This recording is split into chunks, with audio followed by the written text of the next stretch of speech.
Ça y est. Bonjour à tous. L'appel, donc la commission orientation, organise la 4e conférence donc, sur les métiers d'ingénieur.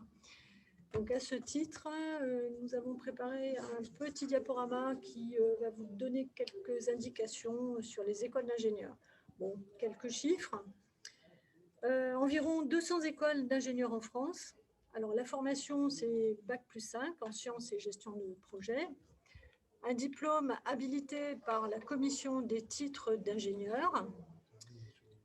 Diplôme reconnu, il y a une bonne employabilité, donc environ 90% ont un emploi 2 mois après leur sortie de l'école.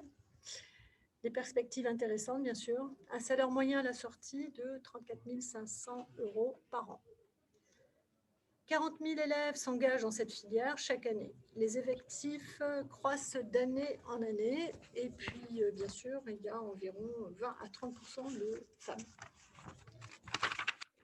La diversité des domaines de spécialité, l'ESTACA, l'ENSIMAG, Suboptique, Agrocampus Ouest, ENSCP Chimie ou pas, bien sûr. Donc, il y a beaucoup d'écoles sont généralistes, l'école polytechnique, école centrale, les écoles polytech.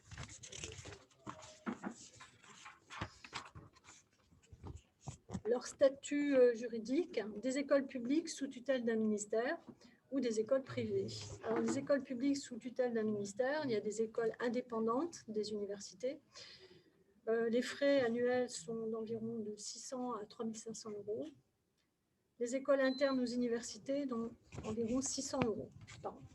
Alors souvent, les écoles indépendantes des universités sont en réseau, donc groupe INSA, Institut Mines Télécom, groupe École Centrale, groupe École des Mines, groupe École Aéronautique, Fédération Gay-Lussac, groupe INP. ParisTech, Institut Polytechnique de Paris. Dans les écoles internes aux universités, il y a un réseau Polytech, réseau UT et autres. Pour parler des écoles privées, donc les frais annuels sont environ de 2 000 à 10 000 € par an, hein, bien sûr. Donc il y a plusieurs réseaux, UGI, 22 écoles, FESIC, 19 écoles et des écoles indépendantes.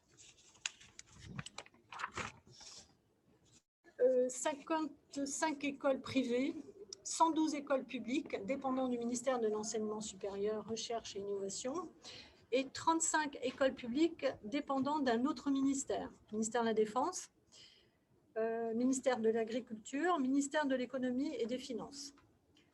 Donc la répartition de l'effectif des élèves ingénieurs en 2018, c'est en fonction du statut de l'école. Bon, il y a des chiffres qui n'ont pas beaucoup bougé depuis. Les voies d'accès, soit prépa, donc prépa au concours aux grandes écoles, donc bien sûr après un bac scientifique, prépa intégrée, recrutement post-bac, un DUT, un CPC, cycle préparatoire commun, ou alors le système de l'université, donc licence, master. Ensuite, il y a l'intégration du cycle ingénieur, première année, deuxième année, troisième année. Je vais assez vite parce qu'il y a quelques intervenants qui vont parler beaucoup mieux de leur parcours et puis aussi de la possibilité d'intégrer les écoles. Alors, le recrutement des écoles post-bac, les publics, le groupe INSA, Lyon, Toulouse, Rouen, le réseau des UT, UTC, UTT, UTBM. Les écoles privées, des écoles regroupées en concours communs, concours Avenir, concours Advance, concours Puissance Alpha. Les 19 écoles du groupe FESIC à l'origine privée, donc catholiques, donc les ECAM et les ICAM. Alors bien sûr, il existe une école d'ingénieurs à La Réunion, une école supérieure d'ingénieurs de l'océan Indien, dont la spécialité est l'agroalimentaire, le bâtiment et l'énergie. L'admission en première année par le concours GEPI Polytech, c'est un cycle préparatoire commun PIIP. Une prépa CPC, donc prépa des INP au lycée Lillet-Geoffroy, donc qui permet d'accéder par les résultats du concours continu aux 30 écoles du réseau des INP, donc Instituts nationaux polytechniques, Grenoble, Nancy, Toulouse et Bordeaux. Et bien sûr, le CPGE qui se prépare bien sûr au lycée Lecomte de Lille à Saint-Denis, le lycée Lillège-Jouffroy, le lycée privé Saint-Charles et le lycée Roland-Garros à Saint-Pierre, Saint-Charles, Saint-Pierre aussi. Donc là, les spécialités MPSI, PCSI, PTSI, MPSI, et à Saint-Pierre, Roland-Garros, BCPST. Voilà. Donc je vais assez vite, juste pour vous dire que par rapport au palmarès, il en existe plusieurs, plus ou moins intéressants. Donc il y a l'étudiant, l'usine nouvelle, Studirama, Le Figaro, industrie et technologie. Regardez les critères retenus et la méthodologie utilisée. Alors surtout, ne pas s'arrêter à ce seul classement. Voilà, donc c'était pour vous donner un petit aperçu des écoles d'ingénieurs. Je vais passer la parole à monsieur Alain Boyer de l'INSA. Ok, bonne journée à vous, oui. Donc, à vous, monsieur Boyer. Je vais partager mon écran, donc. Oui. Oui. Je vais partager mon écran. Voilà.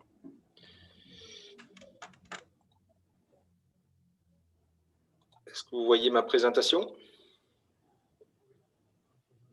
Oui. Oui, on la voit. On la voit, oui. Donc, à peu près 20 minutes de présentation, on va dire assez rapide. Et puis, vous m'accordez 10 minutes de questions, c'est bien ça? Oui, c'est ça, tout à fait. Ok, donc je laisserai la parole à mes collègues ingénieurs pour vous parler de ce qu'est un ingénieur. Je vais vous présenter un petit peu le groupe, la carte des écoles. Ensuite, j'irai directement, je pense, au recrutement en première année parce que c'est ce qui vous intéresse. Je pense que le recrutement STI2D, vous n'en avez pas. Il n'y a pas de bac STI2D, je pense, chez vous. Dites-moi s'il y en a, je vous en parlerai 2 minutes. Non, non, non. Puis les différents recrutements, deuxième année, troisième année, j'en parlerai très très rapidement puisque je pense que ce qui vous intéresse quand même à l'heure actuelle, c'est le recrutement en fin de bac. Ensuite, je vous parlerai des chances de réussite, du coût des études très rapidement et de la particularité que vous avez à La Réunion puisque vous faites partie des DROM et on essaie de vous satisfaire au mieux parce qu'on sait qu'il y avait quelques petits problèmes d'intégration des étudiants, simplement par le manque de soleil ou des choses comme ça, et on essaie de le faire dans le groupe, de vous faire bénéficier davantage de telle manière à ce que vos étudiants et nos étudiants DROM réussissent dans les mêmes conditions que les autres. Voilà en gros de quoi je vais vous parler. Alors, la présentation du groupe, 16 000 ingénieurs, 1600 enseignants et chercheurs qui travaillent pour les former, 2000 collaborateurs, à peu près une petite 100 000 à peu près alumni dans le monde. C'est une vieille école maintenant, le groupe. Et il faut que vous sachiez que le groupe INSA, c'est le premier réseau des grandes écoles d'ingénieurs publics françaises. On a grossi un petit peu là dans les dernières années et on est vraiment maintenant un réseau qui porte ses fruits. Beaucoup d'élèves ingénieurs donc, portent le logo INSA. Alors, le groupe, c'est 7 écoles en France, 7 INSA. La plus vieille que vous connaissez tous, c'est Lyon. Vous avez les dates de création et puis le nombre d'élèves qu'il y a dans l'école, ce qui vous permettra de voir à peu près dans quelle galère, en gros, vous allez vous mettre en étant jeune étudiant. Toulouse, c'est la deuxième, 3000, la moitié. Puis après, Rennes, 2000, Rouen, 2000, Strasbourg, 2000. Et nous avons intégré Centre-Val de Loire, 1600 élèves, et Hauts-de-France, l'année dernière, avec 1100 élèves. À la suite de ça, il y a aussi 6 écoles partenaires qui sont très intéressantes. Il faut que vous les regardiez quand même. En particulier, vous, pour la Réunion, Sup-ENR est aussi donc une école qui monte beaucoup en puissance et qui s'occupe de l'environnement. Et un INSA Euroméditerranée à Fès, au Maroc, qui est vraiment spécifique pour l'Afrique.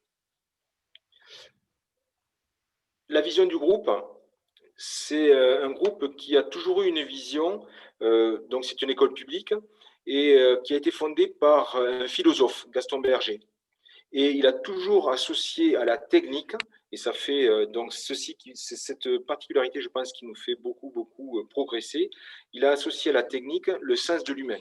Et il y a beaucoup d'enseignements d'humanité dans notre groupe.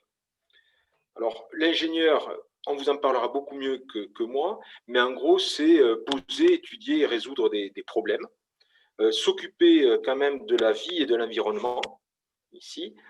Donc ça, c'est la définition officielle du métier d'ingénieur. Et votre collègue vous l'a dit, hein, c'est la CTI, la commission des titres d'ingénieur, qui propose cette appellation. Alors, le groupe INSA, lui, a une vision bien sûr identique, mais auquel il apporte beaucoup donc d'impact, de travail sur la société. Effectivement, il faut un très fort bagage scientifique, c'est évident. Il faut manipuler la technologie, c'est évident aussi, mais on a beaucoup de sens sur les valeurs.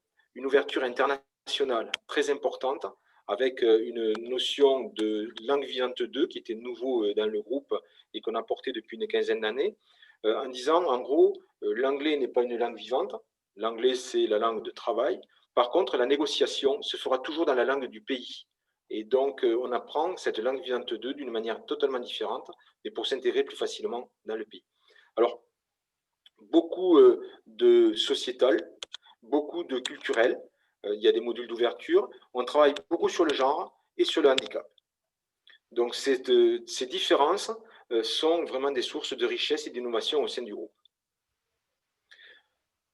On est au-dessus des standards des écoles d'ingénieurs, ça vous a été dit par votre collègue, 34% de filles. Ce qu'il faut savoir, c'est qu'en première année, on est à 40%, 40% de filles. Alors les filles ne disparaissent pas, mais elles n'apparaissent plus, parce qu'il y a beaucoup de recrutements en deuxième, troisième année, et là, effectivement, la proportion de filles est un petit peu plus faible. Par contre, on en recrute 40% donc dès le bac. 27% d'étudiants internationaux, beaucoup de boursiers, 33%, on y travaille, 200 étudiants en formation de handicap, 1100 apprentis, on vous en parlera peut-être, des collègues vous en parleront, de la méthode par apprentissage, et 1200 étudiants qui sont en filière sportive et artistique. Voilà donc la richesse du groupe ici. Alors, si vous avez un transparent à retenir, hein, ou un slide à retenir, c'est un petit peu celui-là. Quelle est la différence entre le modèle INSA et d'autres formations? C'est ce transparent qu'il faut bien comprendre. D'abord, que vous fassiez n'importe quoi, vous allez avoir 5 ans pour être formé au niveau d'une école d'ingénieur. Alors, vous avez plusieurs portails, et en particulier le portail qu'on appelle la CPGE, une classe préparatoire aux grandes écoles. Alors, une classe préparatoire aux grandes écoles, ici, vous forme sur 2 ans et vous fait en fait un apprentissage de sciences fondamentales. Et nous, ces sciences fondamentales, on va les diluer sur les 5 années puisque vous rentrez élève ingénieur. Ce qui veut dire que la première année, si on la regarde ici, vous allez faire quand même des sciences fondamentales. Ne pensez pas que vous n'allez pas faire que des... Vous allez en faire. Vous allez faire beaucoup de maths, vous allez faire beaucoup de physique, mais vous n'allez pas faire que ça. Vous allez faire aussi des spécialisations d'ingénieur, un tout petit peu, ici, mais vous allez commencer à voir ce qu'est un ingénieur, ici. Vous allez faire obligatoirement 1 mois de stage. Vous allez faire des projets, beaucoup de projets. Vous allez faire aussi, ce que je vous disais, beaucoup d'humanité. Donc, ça veut dire de la gestion, vous allez faire des langues, vous allez faire de la LV2, vous allez faire de l'économie, et vous allez faire aussi du sport. 2 heures de sport obligatoires par semaine. On veut des ingénieurs qui soient bien dans notre tête, bien dans votre tête et bien dans votre corps aussi. Ce qui veut dire qu'il y a une spécialisation progressive du cursus. Vous allez choisir au bout de 2 ans, ici, vous allez choisir votre spécialité, mais vous allez la choisir en sachant ce qu'est la spécialité. Vous n'allez pas la choisir par hasard, puisque vous aurez vu des ingénieurs tout au long de votre scolarité, déjà, dès la première année, vous pourrez vous affiner, vous pourrez faire un stage dans la spécialité qui vous intéresse pour voir ce que ça donne, etc., etc. Des choix possibles tout au long du cursus, il n'y a pas de concours, mais faites attention, c'est plus dur de rentrer en première année chez nous que de rentrer en CPGE. Il n'y a pas de quota, et c'est un contrôle continu. Vous allez être obligé, comme toutes les écoles à peu près, de faire 32 semaines de stage dans l'ingénieur. C'est une école qui est très généraliste, le groupe. Vous pouvez faire toutes les spécialités pratiquement de l'ingénierie. Ça passe par la biotechnologie, c'est l'énergétique, le génie civil, le génie électrique. le génie mécanique, le génie physique, l'informatique, mathématiques et modélisation. Ça veut dire en gros tous les métiers d'ingénieur, cette grande spécialité. Il y a une particularité, il y a une école qui fait des paysagistes et l'autre qui fait des architectes, ici, et puis ensuite deux autres qui sont très intéressantes maintenant, qui font un réseau des Sciences Po et qui vont faire des ingénieurs décideurs de Sciences Po et d'ingénieurs. Exemple typique à La Réunion, la route du littoral, qu'est-ce qu'il faut faire?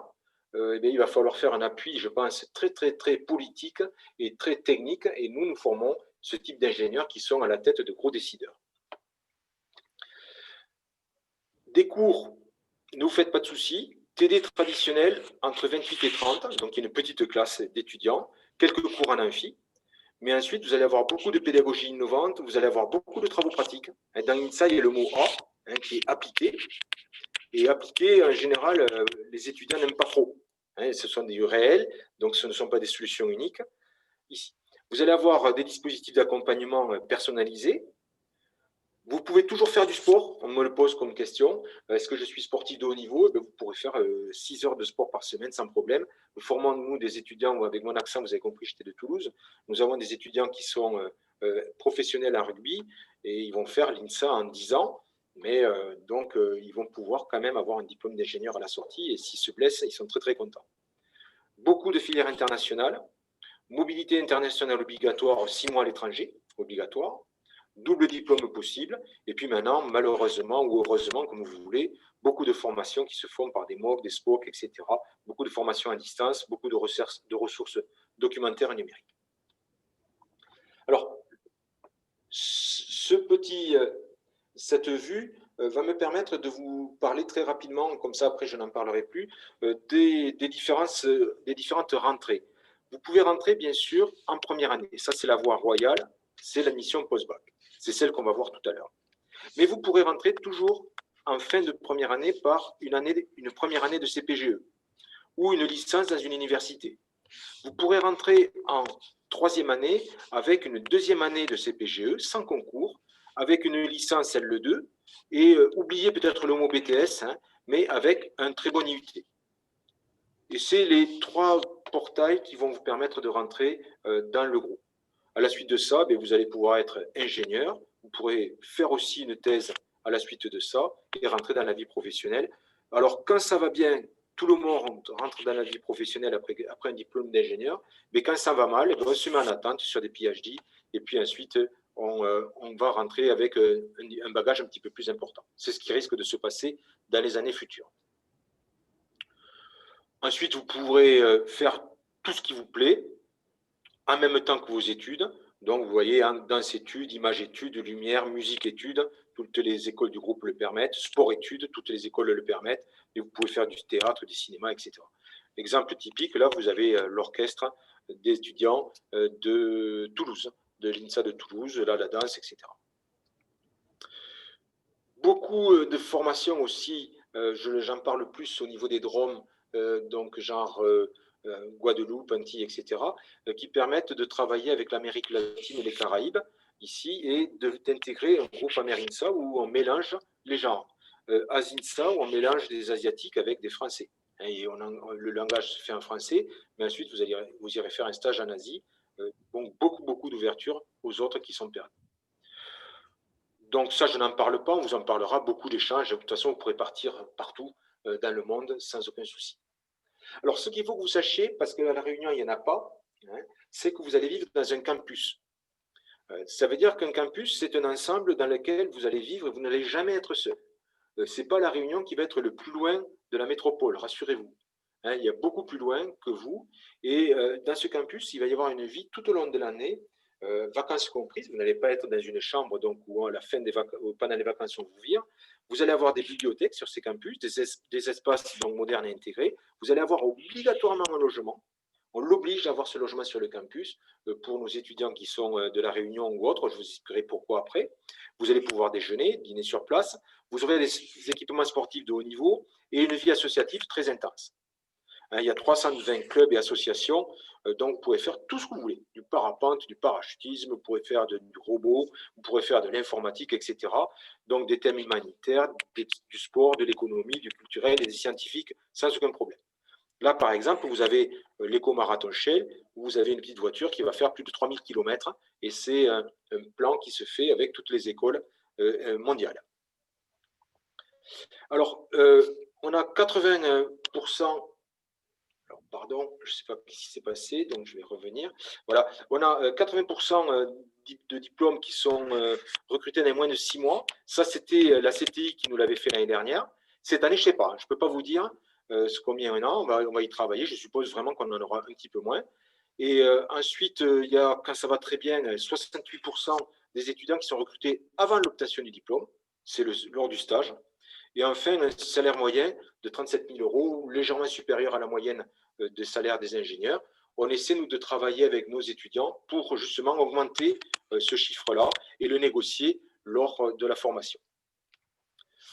Alors, le recrutement, il se fait à travers Parcoursup. Donc ça, ce n'est pas un mystère.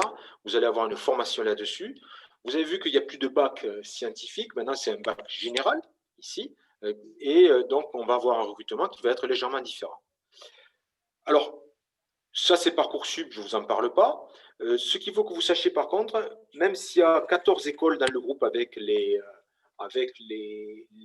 partenaires, ce ne sera qu'un seul vœu.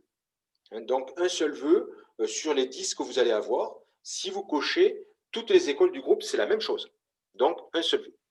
Par contre, si vous cochez le cursus ingénieur et puis le double cursus INSA Sciences Po, ça vous fera 2 vœux, un vœu pour celui-là, un vœu pour celui-là. Par contre, vous ne payerez que quand même 95 €, qui est le coût de l'inscription. Comment vous allez être recruté? Vous êtes recruté sur les notes du dossier scolaire. Dans les 3 spécialités de première et dans les 2 spécialités de terminale. Et vous allez être recruté aussi sur les notes de français et de langue vivante.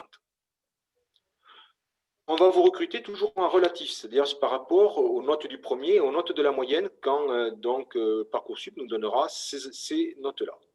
Ensuite, vous risquez d'avoir un entretien de valorisation. Je dis bien vous risquez, on ne sait pas du tout avec le Covid si cet entretien va avoir lieu, si cet entretien va se faire à distance, etc. De toute façon, on ira sur place. Moi, j'allais sur place systématiquement dans les années précédentes. À la suite de ça, s'il y a les épreuves du bac qui se font, on ne le sait pas non plus, de mars 2021, mais on rajoutera donc les notes de votre cursus, les notes de l'entretien et les notes du bac. Si ça ne se fait pas et ça ne se fait pas, on recrutera que sur les notes des spécialités. En gros, 2200 places.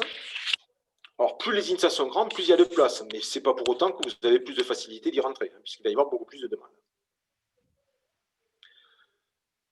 Alors, non, parce qu'on va me les poser la question, je préfère y répondre. Quelles sont les spécialités qu'il faudrait faire? On n'a aucune spécialité qui va être refusée. Mais nous recommandons, ce sont des recommandations que nous faites, nous ne faisons aucune obligation. Vous êtes ingénieur, vous allez avoir un profil scientifique qui va être vous demandé. Donc, on vous propose, enfin, on vous recommande d'avoir l'option mathématique en spécialité en première et en terminale, et de compléter cette option mathématique de première par soit de la science physique, soit des sciences de l'ingénieur. Et la troisième option, par contre, ouvert. On ne la regardera pas. On veut des grandes ouvertures sociales, donc aucun problème. Vous pouvez prendre les jeux du cirque, ce que vous voulez, qu'elles soient scientifiques ou non. En terminale, toujours les mathématiques, que vous compléterez par les sciences physiques, le numérique et sciences informatiques, les sciences de l'ingénieur et éventuellement les sciences et vie de la Terre. On vous dit que c'est un petit peu moins adapté parce qu'on a beaucoup moins de demandes, nous, dans nos écoles. Il y a beaucoup moins de formations en sciences et vie de la Terre, donc il y a un petit peu moins de demandes qui sera faite. Bien sûr, bonnes compétences en français et en langue. Mathématiques experts nous le demande. Bien sûr, ça va vous permettre de consolider, mais nous ne regarderons pas ces notes-là. Elles ne rentreront pas dans les modalités de recrutement. Sciences Po, Toulouse et Rennes, obligation, même chose, mais on va regarder aussi la philosophie et l'histoire et géographie. Après, c'est la même chose, ce sera les mêmes relations que les autres. Ensuite, je vais vous parler, donc tout ça, je le passe, je vais vous parler des chances de réussite. Je vous ai dit que vous pouviez rentrer en deuxième année, que vous pouviez rentrer en troisième année. Vos chances de réussite, les voilà. Ici, elles sont, on a quand même 20 000 dossiers. Vous vous en souvenez, il y avait 2200 places en gros. Donc, 20 000 dossiers ici, donc ce qui fait 13% d'admis. Alors, n'ayez pas peur quand même sur ces 20 000 dossiers, parce que nous avons des dossiers qui sont, on va dire, off. Hein, c'est des dossiers en général d'étudiants boursiers, comme c'est gratuit, et bien ils demandent, donc ils font gonfler un peu ces candidats, mais par contre, les notes ne sont pas quand même trop tôt. 6%, très très forte demande sur Sciences Po, ici. Et en deuxième année, vous vous en souvenez, il y avait 13%. En deuxième année, regardez, quand vous faites une bonne L1, ici, mais vous avez 25% d'admis. Donc pratiquement le double, ici. Et en troisième année, si vous faites un bon IUT, ici, vous avez 25% d'admis aussi, c'est-à-dire le double. Et si vous faites une CPGE, il y a 50% des dossiers qui sont classés si vous faites une CPGE. Et bon, ensuite, si vous rentrez dans le concours SCI, ça veut dire quand même qu'il faut avoir de bonnes notes hein, dans les disciplines scientifiques de CPGE. La convention diversité propre à la Réunion. C'est la région qui nous la demande de travailler avec vous. Et il me reste 3 minutes, hein, donc je vais garder... je sais que je vais un petit peu vite, mais je vais garder quand même ça pour les questions. Donc, lorsque vous allez... c'est la région qui nous a demandé de lutter contre l'autocensure. Pourquoi? Parce que vous êtes tellement bien à La Réunion qu'on aimerait y rester, mais ça fait un petit peu désordre parce que vous l'avez vu, il n'y a une seule école d'ingénieurs bien spécialisée et on voudrait vous libérer, la région voudrait vous libérer pour vous donner des motivations, etc. C'est pour ça qu'on vient vous voir, c'est pour ça que je fais aussi cette conférence avec vous. Donc, on vous demande de créer, on va essayer de créer des conditions de réussite dans les filières d'excellence. Et pour les créer, ici, on va vous obliger d'avoir un logement sur le campus. On estime qu'il ne faut pas que vous partiez loin, parce qu'autrement, vous n'allez pas réussir. À Lyon, qui est une très très grande école, vous aurez une école d'été. On vous fera rentrer 10 jours avant, ici, et on vous expliquera comment ça marche. Vous aurez un ingénieur à votre disposition, vous serez parrainé, vous aurez du tutorat, ici, et on vient travailler avec des équipes pédagogiques pour expliquer quelle est la problématique de la Réunion, etc., comme les droits. Il va falloir que vous le signalez par l'intermédiaire d'un mail qui va vous être envoyé lorsque vous allez être sur SCI. On va savoir que vous êtes en la Réunion parce que vous aurez le bac avec le 900, etc. Et donc, on vous dira, est-ce que vous voulez profiter de la convention de diversité? Mais si oui, cochez, et auquel cas, vous allez parcourir Parcoursup avec en plus cette convention de diversité à votre disposition. Les frais d'inscription, c'est une école publique. Donc, les droits d'inscription sont votés par le ministère, c'est à peu près 600 €. Hein, et en plus, vous aurez pas mal d'aides pour la mobilité. Et ce qui est très très bien pour tout le monde, c'est que tous les étudiants de première année se voient proposer une solution d'hébergement. Moi, je dirais même plus, c'est tous les étudiants nouveaux entrants. Hein, si vous rentrez en deuxième année CPGE ou en troisième année CPGE, on essaiera de vous proposer une solution d'hébergement sur place. Alors, vous avez toutes ces informations. J'ai fait exprès d'utiliser les slides qui sont dans ces dossiers. Donc, vous avez sur le site Groupe INSA, vous avez toutes les spécificités. Moi, je vous ai parlé des admissions en première année, de ce transparent-là, mais vous allez avoir le guide des spécialités pour savoir exactement quelle est la spécialité.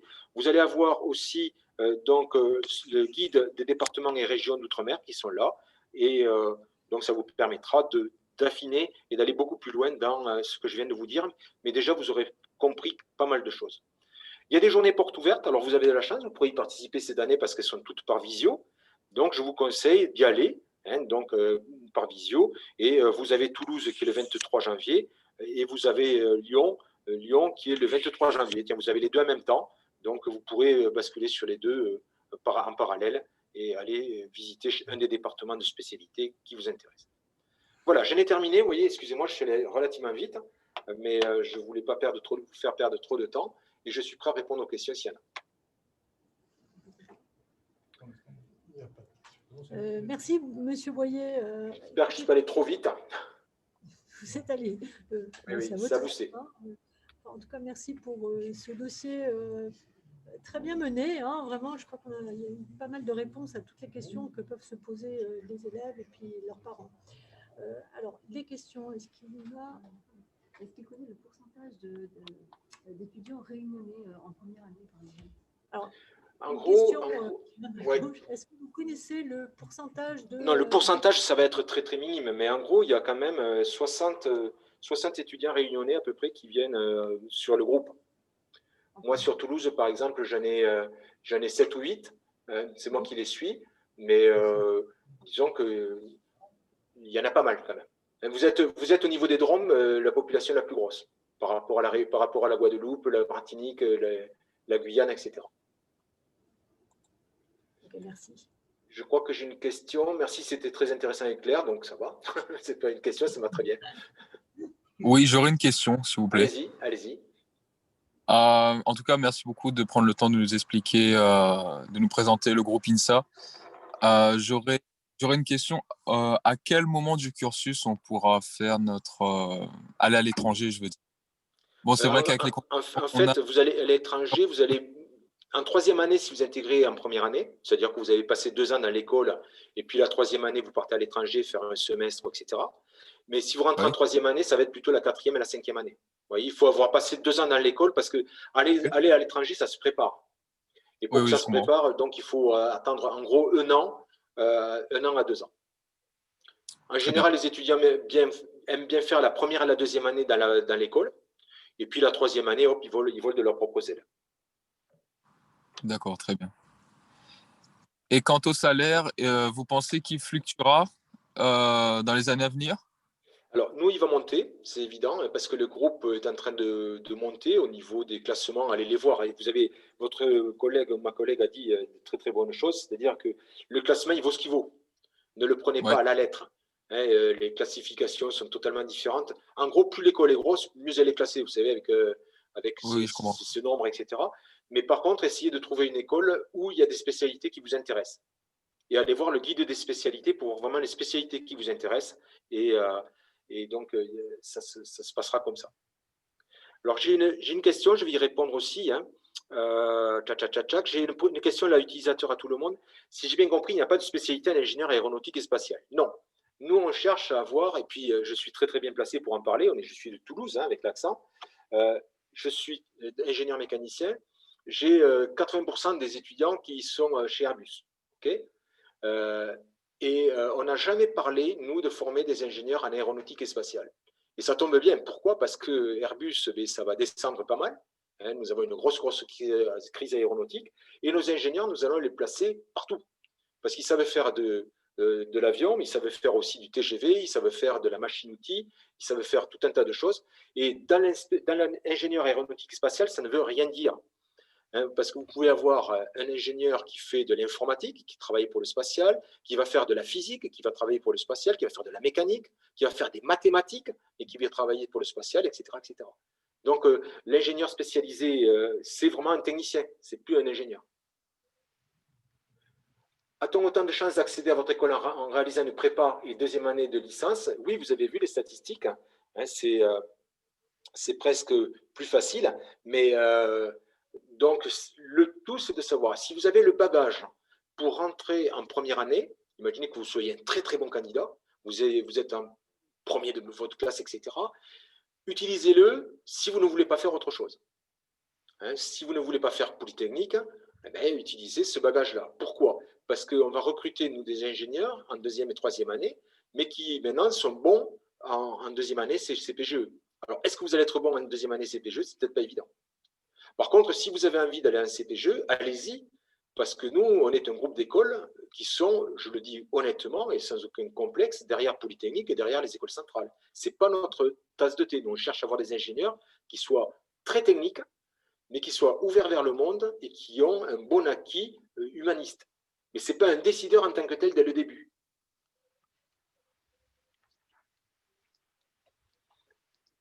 Il y a pas mal de questions, donc j'ai vu que votre école et les CAM permettent de continuer le chinois. Quelle est la différence entre les deux? Pas trop, je ne sais pas trop. Donc il y en a une peut-être qui est privée, les CAM, École catholique des arts et métiers. Nous, on est peut-être plus moderne, je ne veux rien dire là-dessus, je ne veux pas comparer, mais nous, on a des étudiants chinois qui viennent chez nous et on fait des promotions, moitié chinois, moitié français. Les étudiants s'engagent à parler le chinois et à partir en Chine pendant leur stage. Voilà. Pouvez-vous repasser la diapo sur le coût des études? Oui, il y avait peut-être une chose intéressante sur le coût des études. Sans repasser la diapo, si je vais peut-être quand même voir si je peux vous la repasser. J'étais en train de partager l'écran, donc c'est bon, je peux la repasser, je n'avais pas fini. Donc, Est-ce que c'est possible de parler un peu plus fort, s'il vous plaît? oui, je vais parler plus fort. Vous m'entendez mieux là? C'est bon, Oui. c'est bon, merci. OK. Donc, sur le coût des études, il y avait quelque chose qui était un chiffre global, peut-être qui va vous intéresser, c'est pour ça. Donc, je reviens là. Coût des études. Alors, effectivement, on estime, voilà, ce chiffre-là, on estime qu'il faut 750 € en France, enfin métropole, pour vivre. En gros, hein, c'est ici. Nos chambres, ici, elles ont l'aide au logement, l'APL. On ne le met pas. Pourquoi? Parce qu'on ne sait pas d'une année sur l'autre si ça va être voté. Mais en fait, vous avez les aides au logement ici et qui vont beaucoup faire descendre donc les frais que vous allez avoir en métropole. Et c'est 600 € par an, bien sûr. Hein, puisque c'est de l'école publique, il n'y a pas de frais d'inscription. Ou très peu.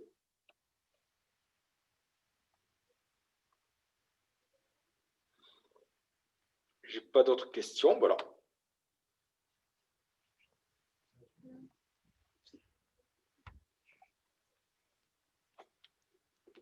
Merci, Monsieur Boyer. C'est bon? Donc, j'arrête le partage. OK. Et je vous redonne la main. S'il y a des questions, vous avez mon mail et éventuellement, j'aimerais pas que vous le divulguiez parce que je vais recevoir des centaines et des milliers. Mais si vous avez vraiment une question particulière, vous la récupérez, puis je répondrai volontiers. Il n'y a pas de souci, je vous transmettrai des questions qui pourraient éventuellement être posées par la suite. Mais si toutes les documentations que je vous ai montrées sont sur le site et toutes les réponses seront dans ces documentations-là. Merci encore pour votre exposé. Bonne journée. Bonne soirée. Merci. Plutôt. Bonne soirée. Merci, bonne soirée, au revoir. Au revoir. Donc maintenant, nous allons passer la parole à des jeunes ingénieurs. Donc, il y a Julie Moutonaï qui va se présenter, qui est ingénieure à EDF, et Harold Chan Mougan, qui est ingénieur aussi. À vous. Ouais, décalez-vous, comme ça, c'est plus simple, comme à la radio.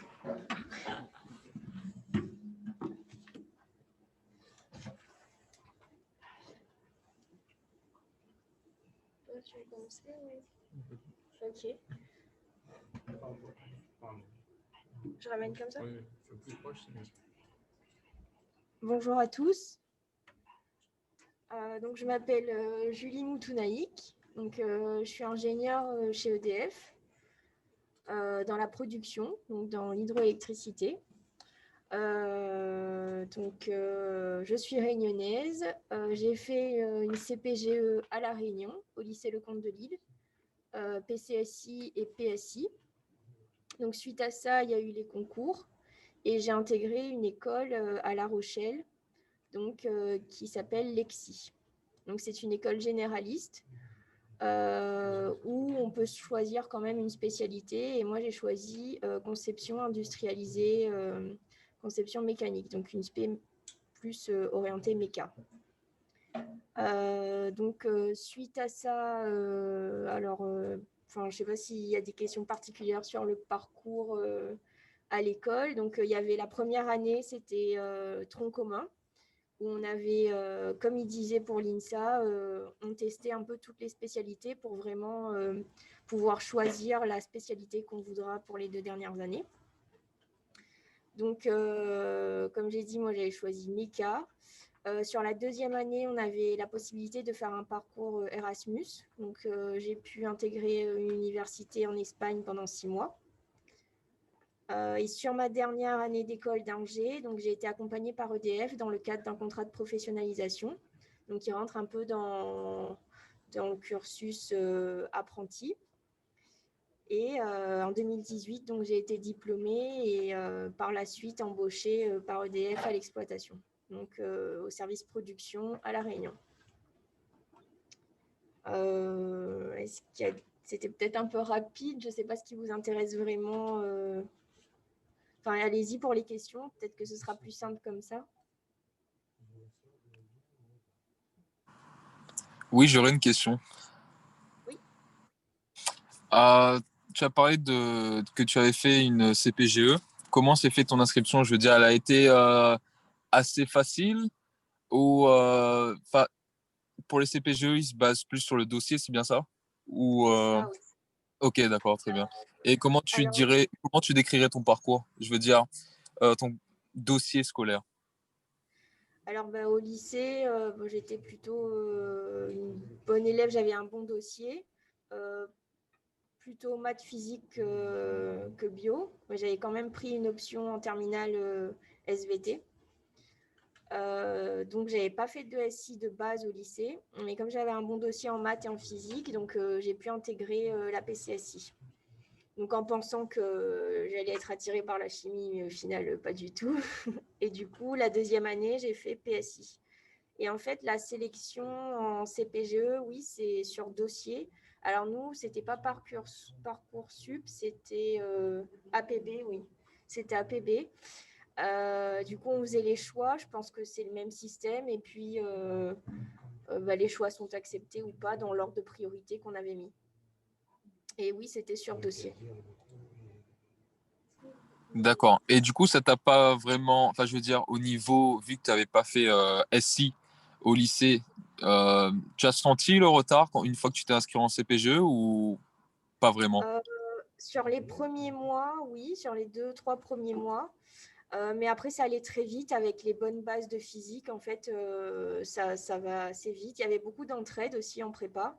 Alors, à La Mhm. Réunion, à Lecomte de Lille, on avait une bonne entraide comparée à ce qu'on peut entendre des autres prépas. Mhm.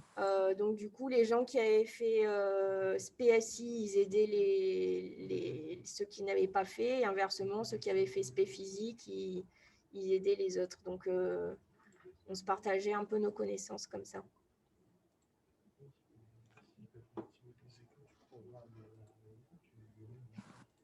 D'accord, merci.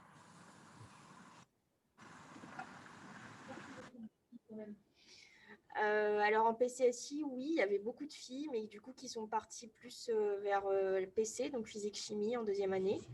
Et du coup, on s'est retrouvés, alors je ne sais plus, mais on n'était vraiment pas beaucoup en deuxième année, donc en PSI.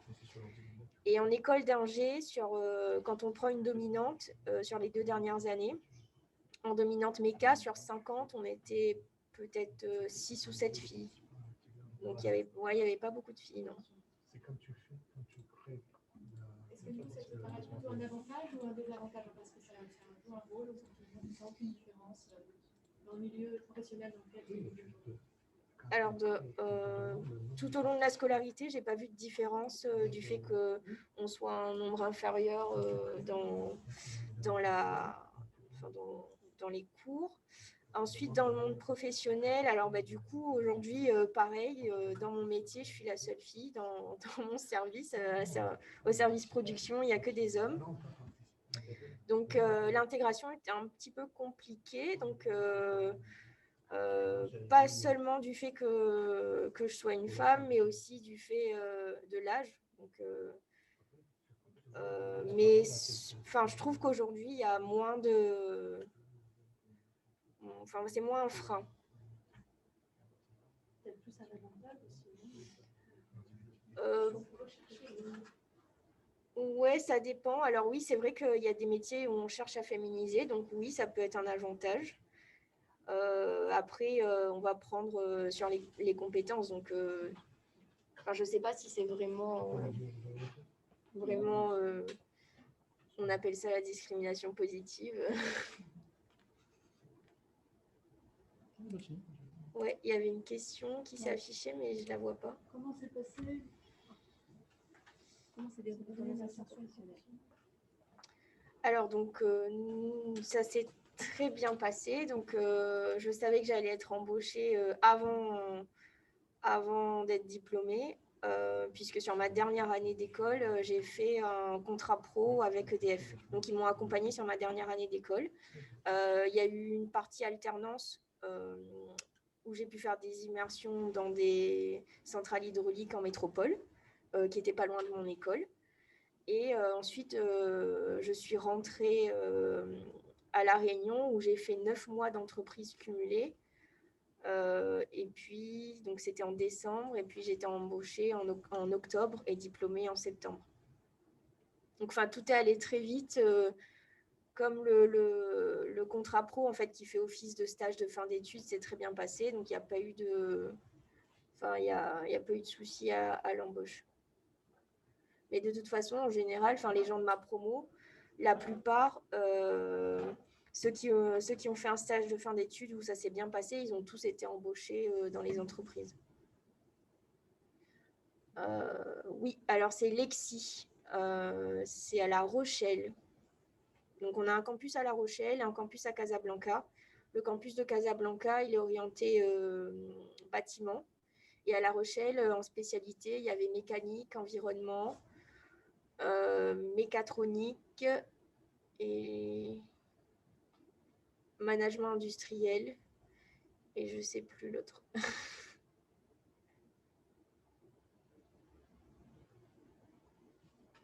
Est-ce que tu voulais être ingénieur dès le départ? Enfin, je veux dire, est-ce que c'était ton souhait, alors, je sais pas, en seconde, première, terminale? Est-ce que c'était vraiment ça que tu voulais? Enfin, je veux dire, comment as-tu fait ton choix? Comment j'ai fait mon choix? Alors, au lycée, j'avais pas une idée précise de ce que je voulais faire, mais je savais que j'aimais les sciences. Donc, c'est pour ça que je suis plutôt partie sur une CPGE pour garder un peu tout le champ de compétences et me donner 2 années de plus pour vraiment me décider.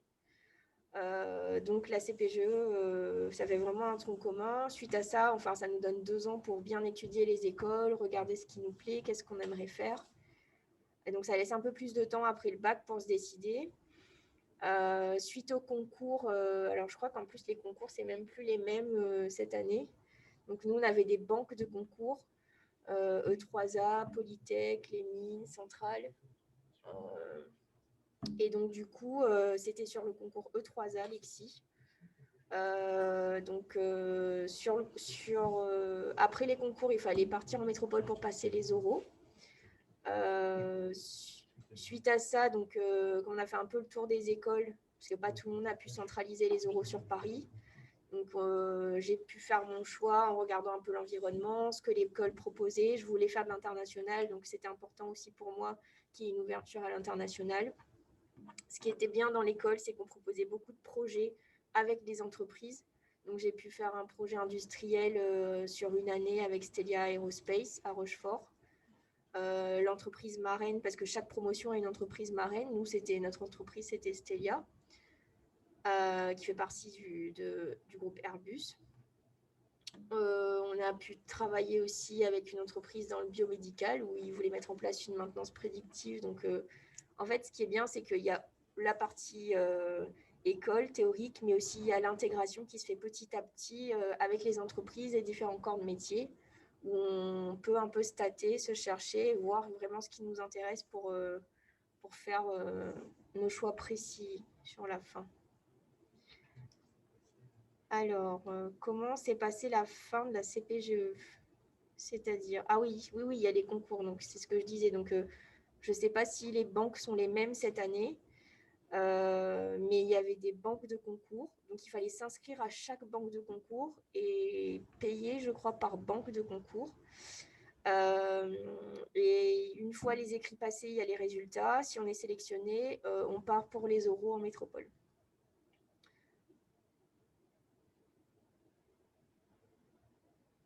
Le rythme de travail en terminale ou en CPGE? En CPGE. Oui, alors plus difficile, très difficile.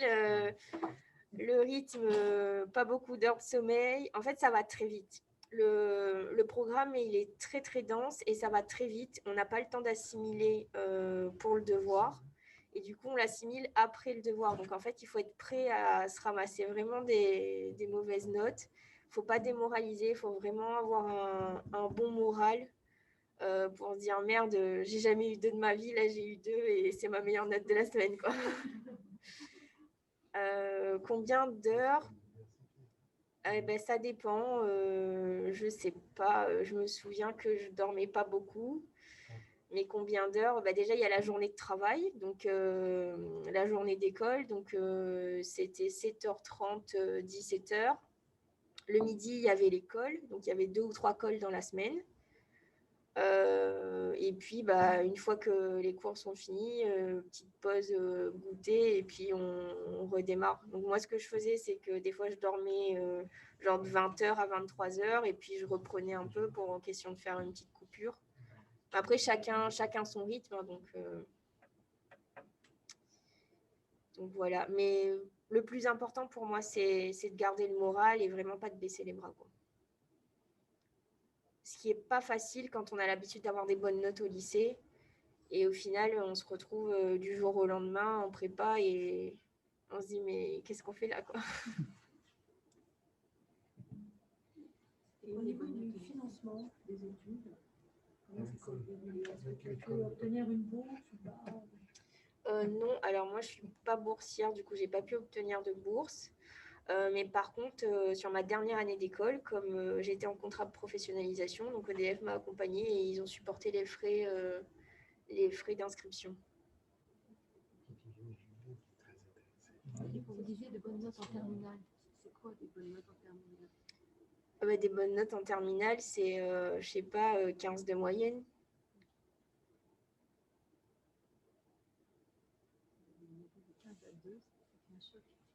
Oui, c'est clair. Alors, l'école. Ça dépend. Il y avait des matières où on a un peu plus d'affinité, où on a bien capté le cours, mais ça se passait super bien. Et d'autres matières où on a un peu plus de mal et où c'était très, très compliqué. Alors, du coup, sur l'école, il y avait toujours en 2 parties, la partie cours, où là, par exemple, on arrive, le prof, il dit de nous démontrer tel théorème. Et donc là, il faut recracher la démonstration. Et puis, la partie exercice. Donc, ça dépendait l'école. Hein. Donc, ça dépend en fait de... Vraiment, est-ce que le cours, c'est bon, j'avais bien compris le cours, ou bien c'était un cours où j'étais un peu fébrile. Et pour l'école aussi, à savoir, alors pas tous les profs, mais certains profs, ils poussent un peu à bout, quoi. Mais c'est un peu le but de la prépa, c'est de voir de quoi on est capable, jusqu'où on peut encaisser.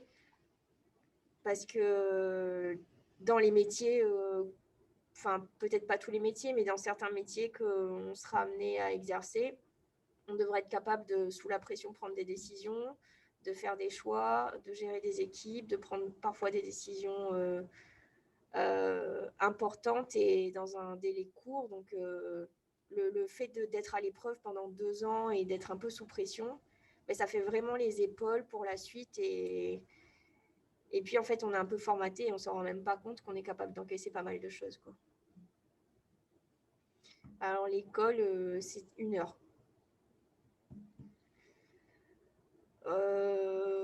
La prépa à La Réunion, alors oui, parce que la prépa, c'est quand même quelque chose. Donc, de rester à La Réunion pour la prépa, c'est bien parce que le week-end, on peut rentrer chez les parents, on peut avoir les barquettes, on n'est pas obligé de se faire de la bouffe le soir. Donc, c'est plutôt dans le luxe de l'accompagnement. Parce que partir pour la prépa, après, ça se fait très bien. Hein. J'ai plein d'amis qui sont partis directement pour la prépa et ça s'est très bien passé. Après, c'est un choix personnel à faire. Est-ce qu'on veut partir maintenant ou on veut rester encore un peu et avoir le soutien de la famille pendant 2 ans?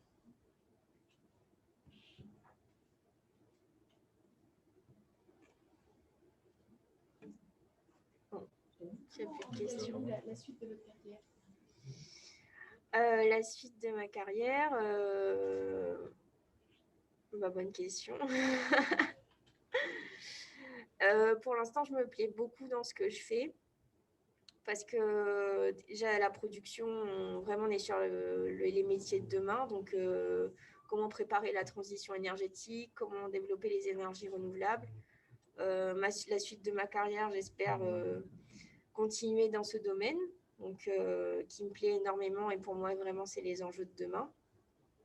Donc, je me vois bien continuer là-dedans et puis évoluer avec le temps vers des métiers de direction qui me permettraient d'être dans la continuité de ce développement énergétique auquel on doit faire face.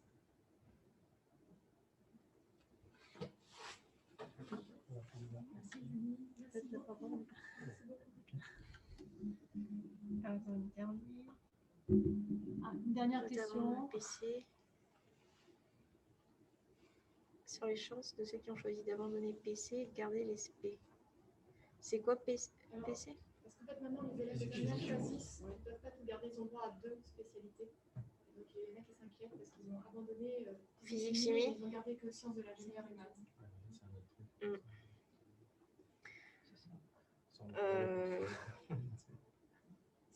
Je sais pas en fait comment est-ce qu'ils font en fait les recrutements en prépa maintenant, je sais pas. Moi personnellement je garderai physique et maths parce que c'est vraiment le socle commun et une fois qu'on a ces deux on peut évoluer plus facilement en SI. Après en SI je pense qu'on voit quand même des bonnes bases de physique, mais du coup ils ont plus chimie, c'est ça? Ouais. Mais là maintenant c'est nouveau. D'accord. C'est PGE l'an prochain. On ne sait pas comment il va s'adapter. Ouais. Bah alors pour ceux qui sont en terminale et qui ont déjà fait le choix, ben je ne sais pas quoi dire. Et pour les premières, je conseillerais de prendre maths et physique chimie, enfin de garder vraiment la base parce que c'est vraiment ce qui vous aidera pour la suite.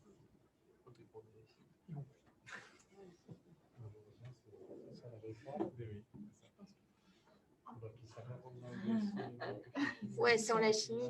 Mais en fait, en CPGE, il y a une grosse base chimie qui est vraiment pas négligeable. Tout ce qui est chimie orga, etc. C'est vraiment pas négligeable et ça compte. Donc, ça compte dans le dossier, ça compte pour le passage entre la première et la deuxième année. Et puis, pour les concours, il y en aura, c'est sûr. Même si vous ne prenez pas spécialité PC et que vous prenez PSI, il y aura toujours de la chimie. Il y aura moins d'heures, mais il y aura toujours de la chimie. Donc, voilà.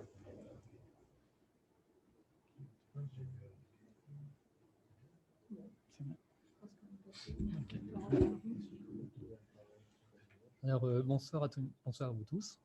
Donc moi, je m'appelle Arul Shanmugam. Je suis actuellement...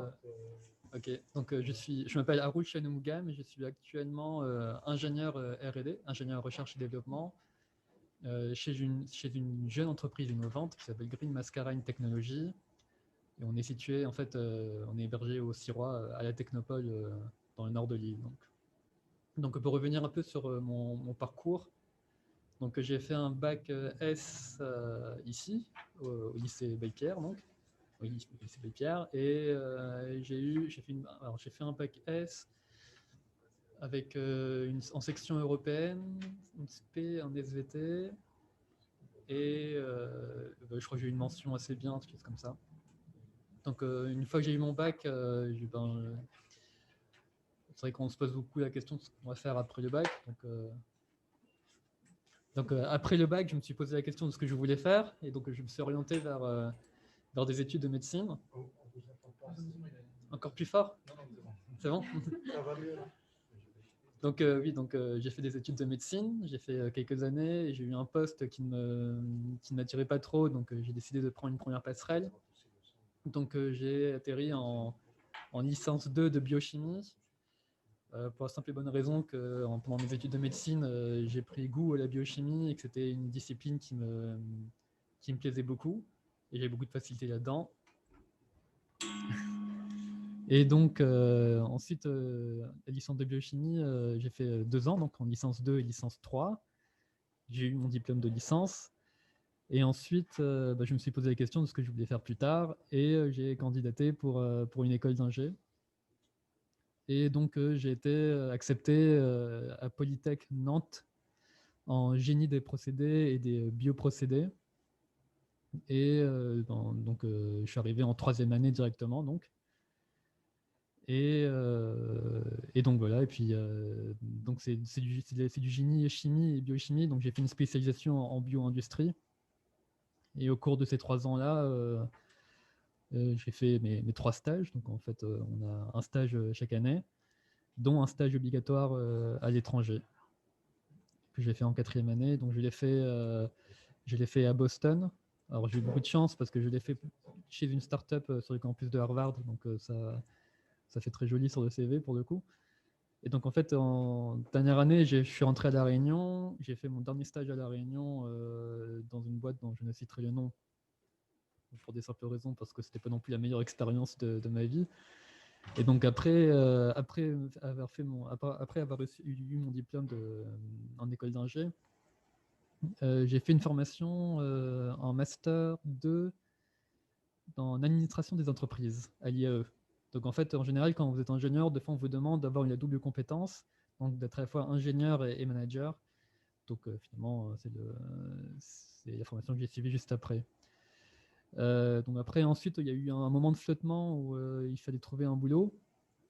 Donc entre-temps, je donnais des cours dans des centres de formation, des cours pour des prépas HEC, prépa médecine et aussi pour des terminales.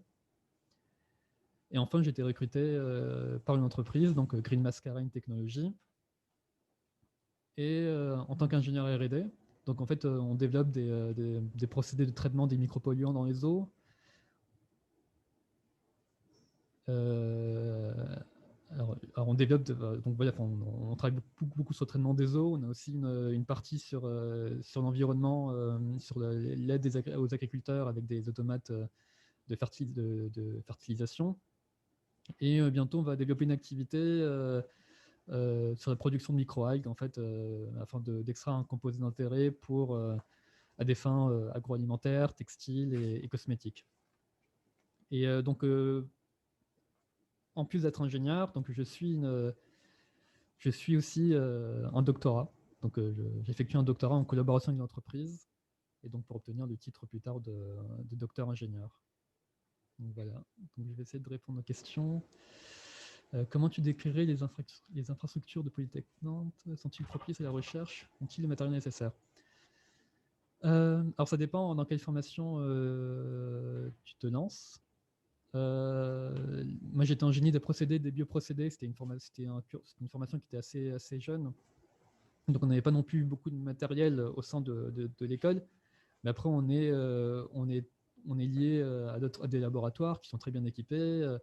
On collabore aussi avec l'IUT de Saint-Nazaire, par exemple, qui est également très bien équipé. Donc, en fait, à aucun moment, on s'est senti en manque de matériel. Ce n'est pas trop difficile d'intégrer en 3e année. Ah, ça, c'est une très bonne question. Alors, si, c'est très difficile, parce qu'en fait, moi, j'ai une formation qui était plutôt bio. Donc, moi, j'ai fait médecine et biochimie. Et j'ai fait très peu de mathématiques. Et quand vous arrivez en école d'ingé, les mathématiques appliquées, c'est ce que vous goûtez dès les premiers jours. Et je vous avoue que c'est très difficile au début, donc c'est vrai qu'il faut le prendre sur soi. Donc, je me souviens, ma première année, c'était des nuits et des nuits à m'entraîner en mathématiques, parce que c'est pour pouvoir suivre. En général, la 3e année, c'est une année où on a tous des profils très différents et on essaie d'équilibrer un peu le niveau de chacun. Donc finalement, c'est vrai que moi, j'avais peut-être en 3e année des lacunes en mathématiques que j'ai dû rattraper, et alors que d'autres avaient des lacunes en biologie ou en chimie orga, alors que moi, c'était des disciplines où je me sentais beaucoup plus à l'aise, par exemple. Tu pourrais plus parler de ta 4e année où tu l'as fait à Boston, comment ça s'est déroulé? Comment ça s'est fait? En fait, j'avais gardé contact avec... alors pendant ma licence de biochimie, j'ai gardé contact avec mes professeurs de licence, en fait. Et donc, en fait, au bout de la 4e année, on ne nous oblige pas, dès la 4e année, de faire un stage à l'étranger. En général, c'est 4e ou 5e année. La 4e année, c'est en général, c'est ce que les élèves, les étudiants choisissent. Donc, en fait, j'avais un professeur à l'Université de La Réunion, en fait, qui m'avait conseillé cette start-up à Boston. Et donc, j'ai postulé, j'ai passé l'entretien, j'ai été accepté. Et c'était un stage sur... alors là, c'est de la biologie, hein, c'était sur le design de protéines. Hein, donc, c'était designer soi-même ses propres protéines qui peuvent être après, plus tard, utilisées dans des procédés, dans des bioprocédés. dans la bio-industrie. Quels sont les pays proposés pour la 4e année? Il n'y a pas de pays proposés, hein, c'est à vous de chercher là où vous pouvez. Donc en général, il faut chercher, c'est à vous de chercher en fait. Hein, dès que vous rentrez chez vous, vous allez sur Internet, vous feuilletez un peu les différentes entreprises qui vous intéressent et n'hésitez pas à postuler. Et vous allez voir. Donc il faut savoir aussi maîtriser l'anglais. Donc parce que, alors c'est tout en fait, si vous demandez des stages dans des pays où les gens ont des très forts accents, alors n'ayez pas peur, n'ayez pas peur, quoi. Enfin, tentez le coup. Le but, c'est quand même de créer des opportunités. Donc, voilà. Quel est le nom de la startup? La startup s'appelle Green Mascareigne Technologies. Donc, on est situé à Saint-Denis, hein, à la Technopole. Des bioprocès. Ah, d'accord. Le nom de la startup s'appelait Pixel. Alors, ça s'écrit PEA 2CE2L, si je ne me trompe pas. Donc, c'était une petite structure franco-américaine.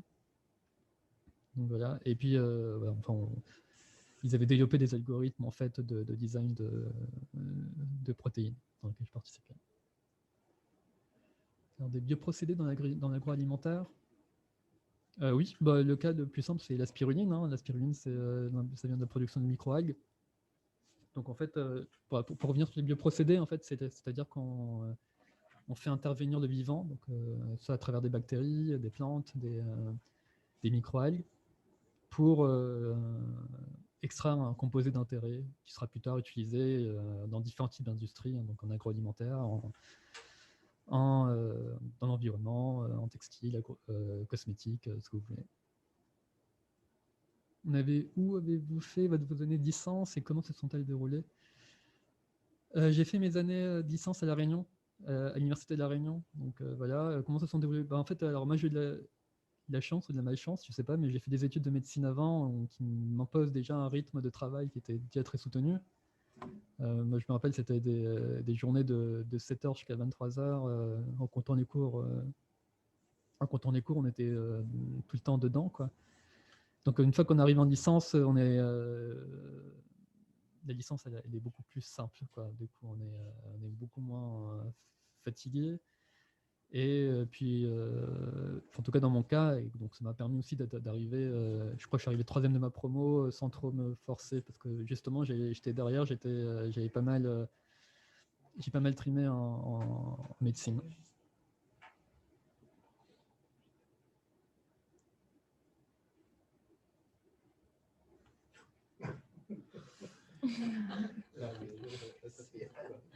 Oui, donc en fait, oui. Alors en général, c'est pas très intéressant, mais oui, c'est un peu ça, voilà. Je réponds juste à la question sur la phycocyanine. Non, je sais pas si c'est question. C'est pas un cours hein, qu'on te demande. Ouais. Il faut qu'il en parle à son prof de SVT. Ouais. Donc, voilà. Peut-être on n'a peut-être pas insisté sur les langues, mais Ouais. c'est vrai que pour valider le diplôme d'ingénieur, il y a le TOEIC. Alors on n'en a pas parlé jusqu'à maintenant, mais qui est très important et il ne faut vraiment pas négliger les langues, quoi. Je sais que quand on est dans les filières scientifiques, on a tendance un peu à oublier l'anglais, à même oublier un peu le français. Mais pour valider le diplôme d'ingénieur, de toute façon, il faut le B2, donc en anglais. Et dans mon école, on ne nous demandait pas que le B2 en anglais, on nous demandait aussi le test Voltaire en français. Donc, faut pas trop mettre ça de côté. Et puis, parce qu'en prépa, on n'a pas beaucoup d'heures, enfin en CPGE, on n'a pas beaucoup d'heures d'anglais comparé aux autres matières. Et on a vraiment, des fois on oublie, quoi. Et au final, quand on entre en école d'ingé, c'est là qu'on se dit ah merde, l'anglais. Et puis on se met à faire des cours de rattrapage, des tests de TOEIC. Alors moi, j'ai pas passé le TOEIC parce qu'il y a une alternative au TOEIC qui s'appelle le BULAT, qui est exactement la même chose.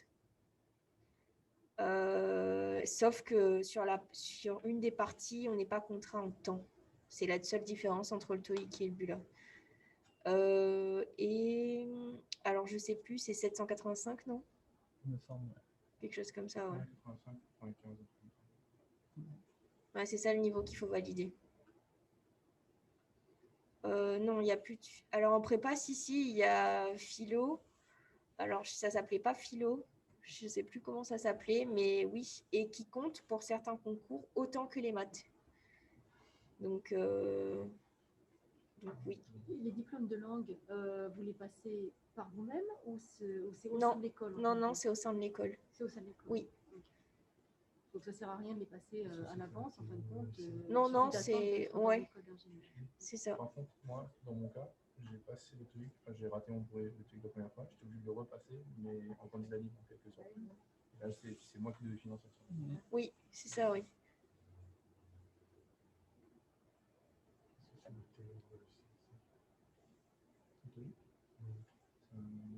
S'il n'y a pas d'autres questions, il y a Monsieur Lebon qui... Monsieur Lebon. TOEIC, c'est pas la même chose. En fait, le TOEIC, c'est vraiment pour les ingénieurs à plus côté technique. Et le TOEFL, c'est plus pour le commerce, je crois. Je crois que les écoles de commerce, ils doivent valider le TOEFL et pas le TOEIC. Alors, si je dis pas de bêtises. Ah ouais, je crois que c'est ça. Ça permet d'avoir plus de choix dans l'emploi, mais c'est pas ça qui permet à l'élève d'intégrer plus facilement une école d'ingénieur. En fait. Non, mais il faut valider. Non, en fait, c'est en école d'ingénieur qu'il faut valider le TOEIC. Voilà. Après, ça dépend. Donc, de toute façon, si on n'a pas le TOEIC, on n'a pas le titre d'ingénieur. Si on veut postuler dans une entreprise à l'étranger où il y a une possibilité éventuellement dans l'évolution de la carrière d'aller à l'étranger, c'est sûr que plus le score il est élevé au TOEIC et mieux c'est. Après, les employeurs, ils ne regardent pas tous ça. Il est valable 2 ans. Oui, il est valable que 2 ans. Donc, par exemple, si... Voilà.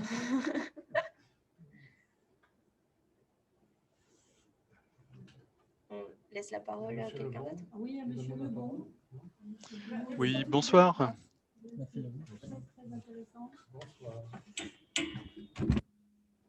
Alors, est-ce que je partage ma vidéo peut-être? Ce sera... Bon. Bonsoir à tous. Donc, je m'appelle Bruno Lebon et je suis enseignant en CPGE MPSI au lycée Saint-Charles à Saint-Pierre. Vous m'entendez? Oui, très bien, Monsieur Lebon. Très bien.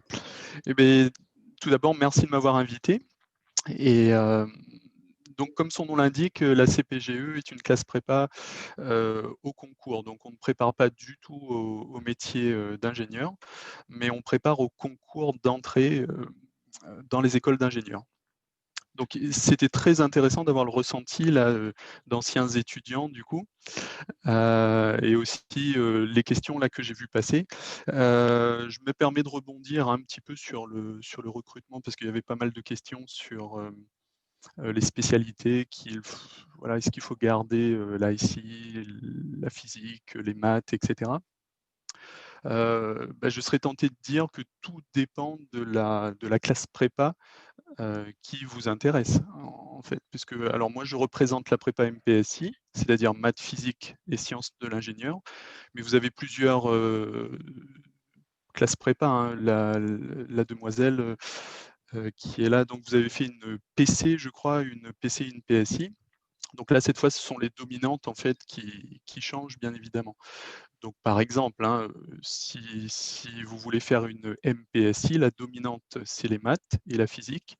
Donc il serait logique effectivement de garder les spécialités maths, voire maths expertes. Et également, c'est pas aberrant de prendre les maths et de conserver effectivement la physique. Si vous vous destinez à faire une BCPST au lycée Roland-Garros au Tampon, c'est conseillé en tout cas de prendre les sciences de la vie et de la Terre. Par contre, les sciences de la vie et de la Terre pour une MPSI n'est pas du tout, entre guillemets, conseillé. Alors bien évidemment, ce ne sont pas des critères qui sont décisifs pour le recrutement. Quelqu'un qui prendra maths, physique ou maths experte aura, je dirais, autant de chances hein, d'être pris, en tout cas en classe prépa MPSI.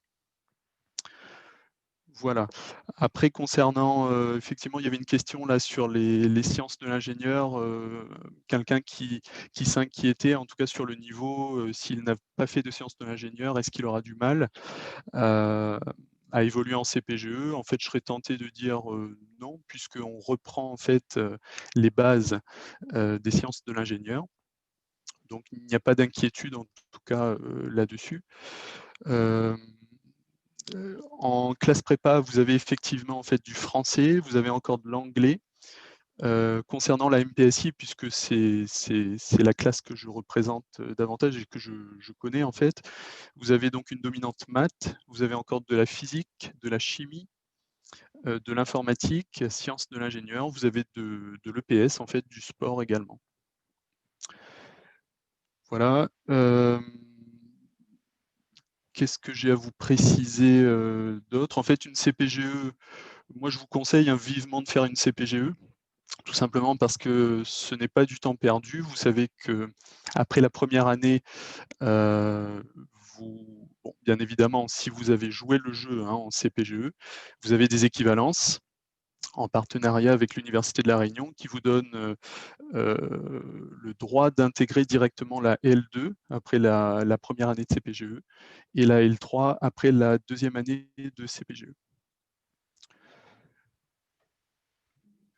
Voilà. J'avais vu également une question là qui m'avait interpellé. Excusez-moi, je revois les questions.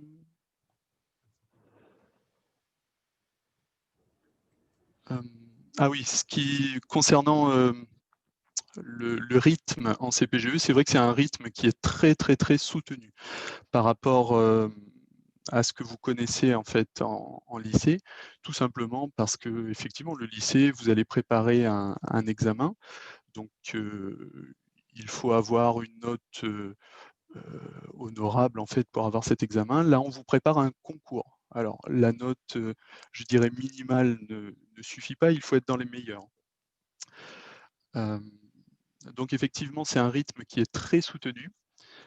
Vous travaillez beaucoup. Et c'est vrai que les étudiants, dès qu'ils arrivent, ils sont très surpris. Ils passent, comme disait la demoiselle là tout à l'heure, vous passez de 15, 16 à 2 ou 3. C'est pas du tout par méchanceté, hein, et ça, je rebondis également sur une petite question là, quand quelqu'un posait la question. Est-ce qu'il y a des profs qui font des surprises, etc. Donc on a toujours cette image en fait du prof de prépa qui est vicieux, vicelard, etc. C'est pas du tout le cas, hein. En tout cas en ce qui me concerne. Donc ne vous inquiétez pas là-dessus. Et donc par rapport au lycée, vous avez effectivement en plus ce dont on a parlé tout à l'heure, des heures de colle qui sont des heures d'interrogation orale. Donc dès la première année de CPGE, on vous prépare en fait aux oraux. Par le biais justement de ces calls. Alors les calls, effectivement, ça dure 1 heure et vous êtes en groupe de 3.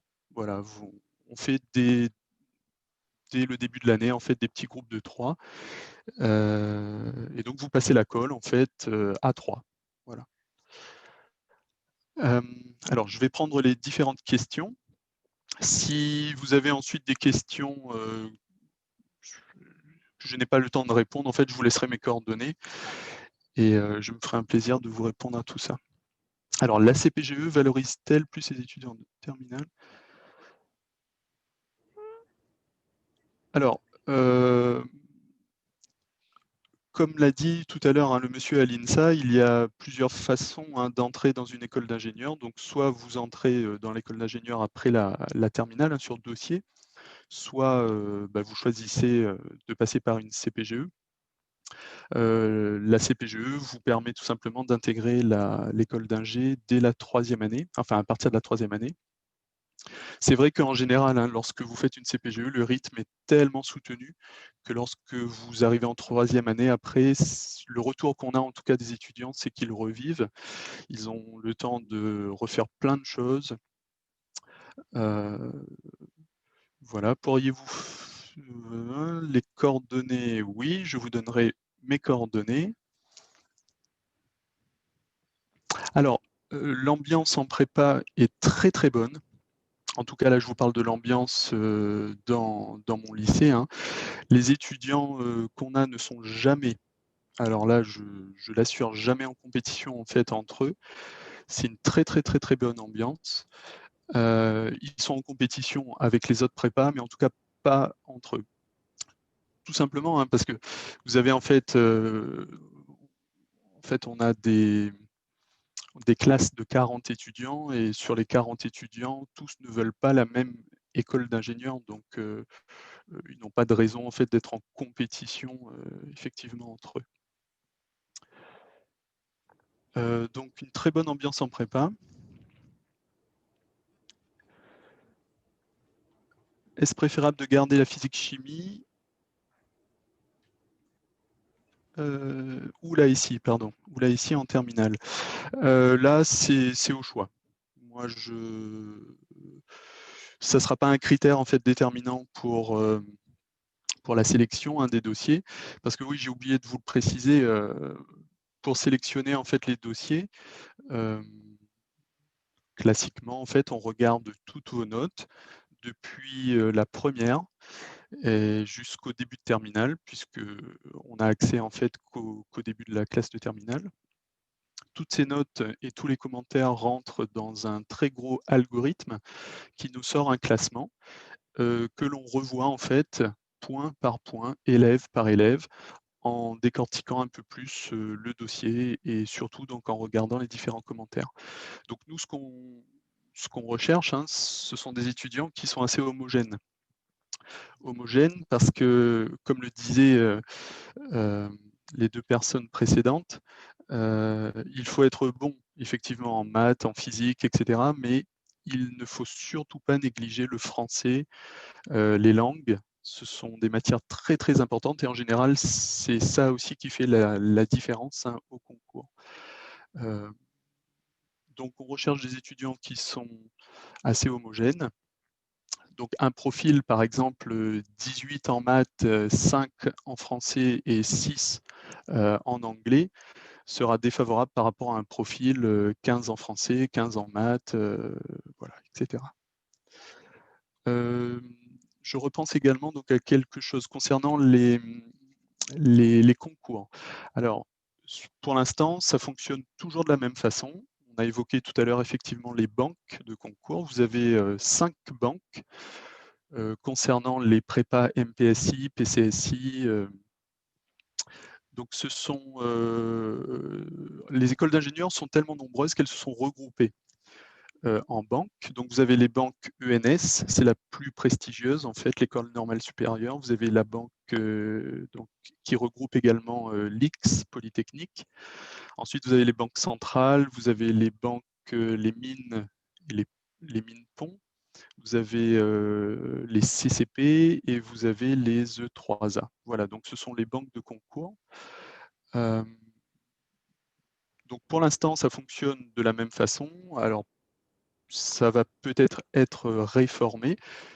Concernant le programme de CPGE, il sera réformé, je pense, cette année, enfin l'année prochaine, pour la première année et l'année suivante pour la deuxième année.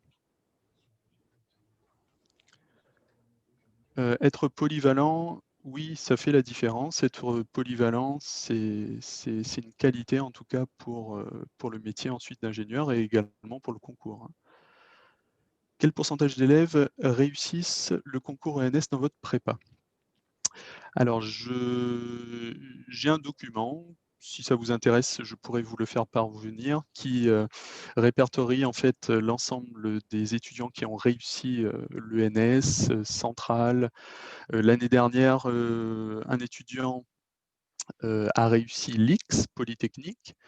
Donc l'ENS, depuis 2015, chaque année, il y a 1 ou 2 étudiants qui arrivent à intégrer l'ENS dans notre prépa.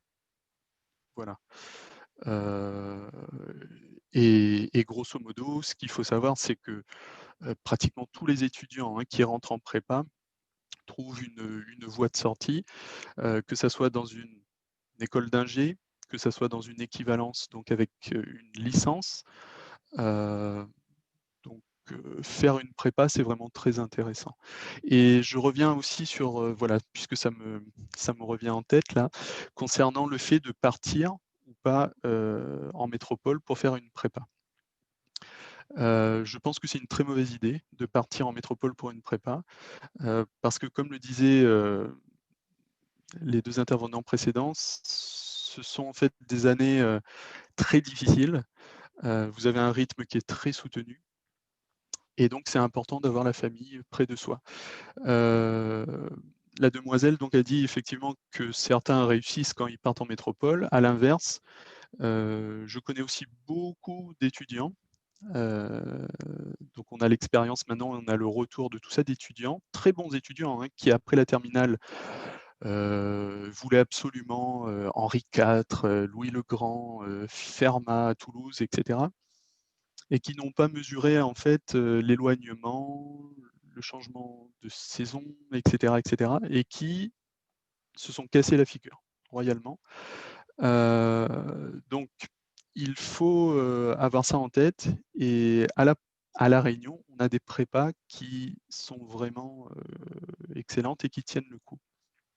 Donc qui ont un niveau honorable en tout cas, et qui permettent en tout cas d'intégrer les grandes écoles d'ingénieurs telles que l'ENS, l'IX, Centrale, etc., etc. Voilà, donc je vous fournirai effectivement le document. Après, vous pouvez compléter un petit peu vos recherches, etc., sur un site très intéressant. Ça s'appelle scei-concours.fr. Et c'est sur ce site que tous les résultats, c'est là aussi que vous allez devoir faire votre inscription pour les différentes banques de concours. Vous allez avoir pas mal de renseignements sur les écoles d'ingénieurs, etc. Voilà, donc ce site est très intéressant pour avoir également les statistiques si vous le souhaitez. J'ai beaucoup parlé, voilà, tout, tout est venu. Alors, on a des journées portes ouvertes, oui, à Saint-Charles, qui de mémoire se font la fin février. Le mieux, c'est de regarder sur notre site internet, voir hein, quelles seront les modalités en tout cas de cette journée. Le site internet, vous tapez lycée Saint-Charles, la salle, et vous tombez sur le site.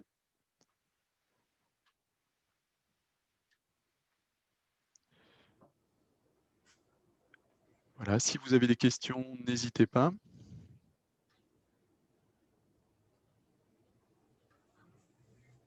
Alors la salle, elle a plus loin SA2LE et plus loin Saint-Charles. Et normalement, vous tombez sur le site.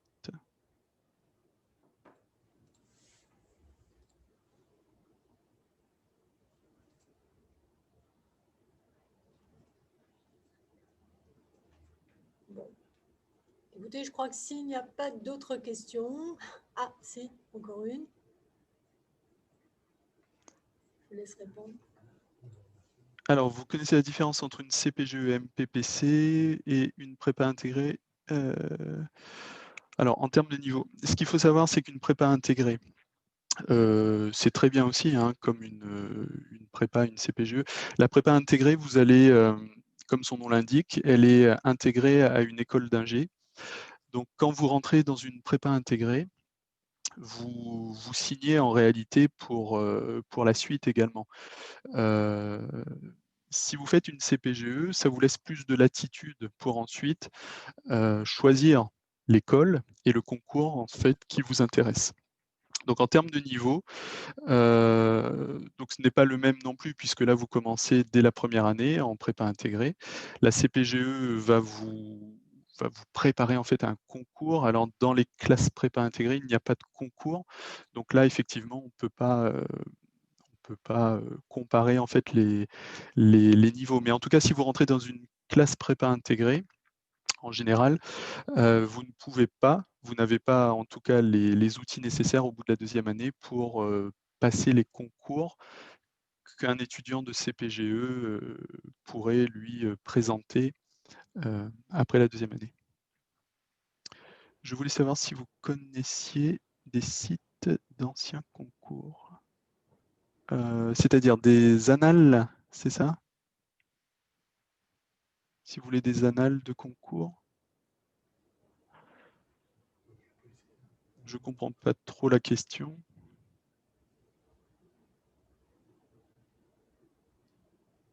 Des années, oui, des annales de concours.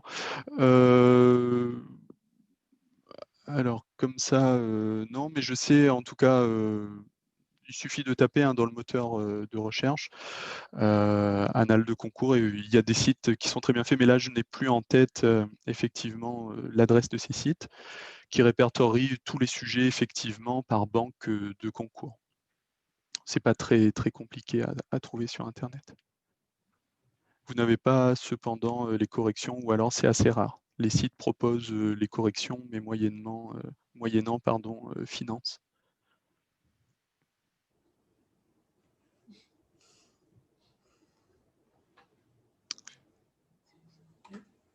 Alors, vous n'avez pas accès au site, ben, c'est très bizarre.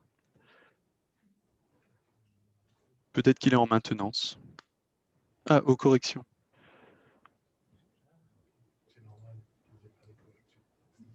Oui, les corrections sont en général payantes.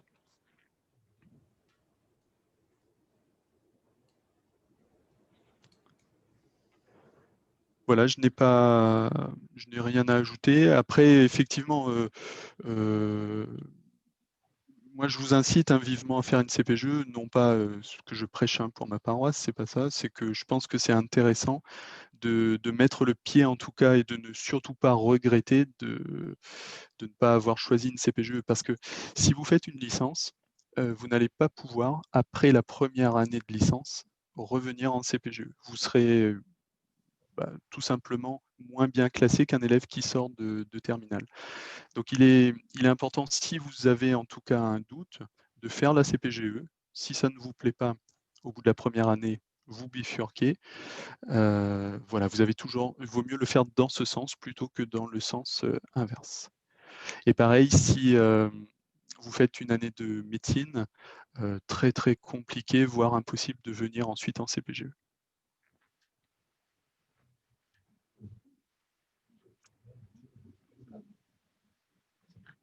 Un étudiant de licence sera effectivement beaucoup moins classé. Son dossier, en fait, les étudiants qui sortent de terminale sont effectivement prioritaires dans le recrutement en CPGE.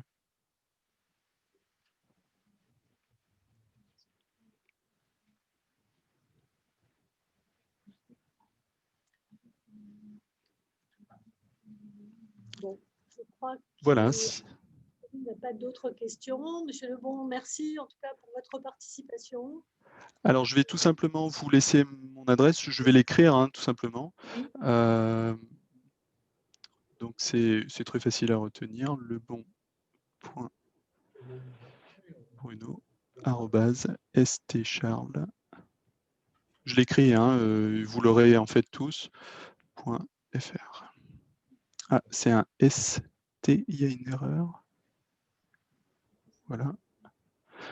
Et n'hésitez pas, si vous avez des questions, je serai à votre disposition pour répondre donc à toutes questions. Et à vous fournir les documents si vous le souhaitez. Voilà, alors sachez aussi qu'il existe des CPGE, donc comme on l'a dit, à Saint-Denis, qui font également MPSI, PCSI, voilà. Merci bien. Merci Monsieur Lebon, merci beaucoup. Bon. Écoutez, la conférence métier de l'ingénieur se termine. Merci en tout cas pour toutes les questions qui ont été posées. Et puis merci aux intervenants, aux élèves qui ont posé des questions très pertinentes. Je vous rappelle que cette conférence est enregistrée, donc elle pourra être visionnée sur YouTube, Appel Le Vavasseur. Et voilà. Merci en tout cas à tous.